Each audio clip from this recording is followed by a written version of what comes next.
Hello and welcome back, you guys. We are back again with tips and tricks. I believe this is our fifth edition, and I don't really have much to say. Let's just get right into it. So first up, we have basketball. This is more or less a trolling kind of strategy. Is it useful? Maybe, maybe not, but check it out. All you're going to do is you're going to jump on top of the basket. Clearly, this doesn't do anything if you don't have the ball, but what you can do is you can actually get the gold ball. You can jump up here and kind of hold it hostage during the game. So for that, it's kind of fun, and yeah, makes for a good photo. Okay, next up we have the slime scraper, everyone's favorite. This is a shortcut, and it's pretty simple to do, but check it out. So first of all, you may remember this tip from an edition previously, right? Now this is what we would do if we were to mess up. Check this out. So you're in the middle of a run and you're like me, you a noob, you mess up, you can't get it. Don't worry. You can jump down here off the fan blade and straight up like it never happened. We'll slow it down, off the blade, right up, and easy recovery. Okay, next up we have Bean Hill Zone, but oh wait, this round is no longer in the game anymore. In fact, it has been removed completely, probably forever. So this was just announced a few days ago when I have, of course, already made video, and this is no longer valid.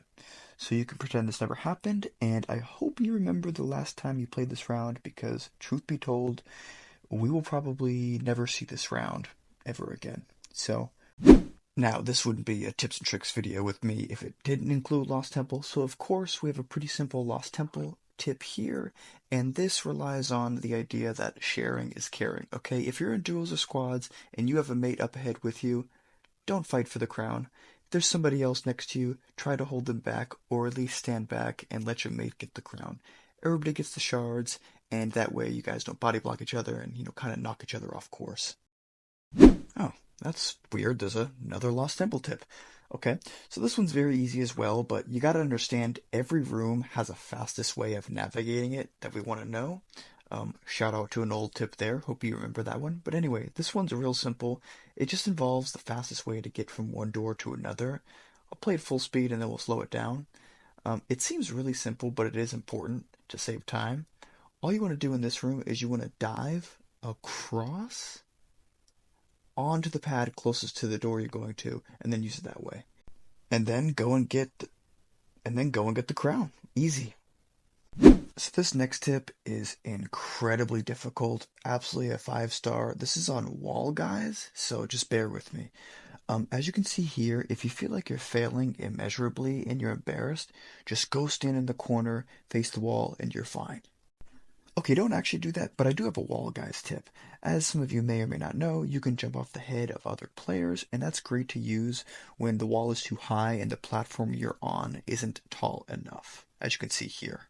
Okay, and guys, before I continue with this tip, I just need you to look me in the eyes and just hear me out, okay? This is either going to be the most obvious thing you've ever heard, or you are going to never look at Fall Guys the same because you didn't realize this. But this gear starts turning, and when it does, the wall begins to lower. I know that might seem obvious to some of you, but I have known people, myself included, that did not realize that for the longest time. So I'm just throwing that out there, okay? And now finally, our kind of grand tip of the day. This is on Royal Fumble, and this is specifically regarding getting the tail. Now, uh, some people may not realize this, but you can in fact grab tails while diving. Okay, and again, this is kind of one of those things that may sound obvious to someone that knows better, but a lot of people may not realize that. Think about like when you're playing hexagon, and you need to make a far jump. Would you just jump to it, or would you dive to it? Right? You would dive. You can get further. So likewise, this plays on that kind of physic, right?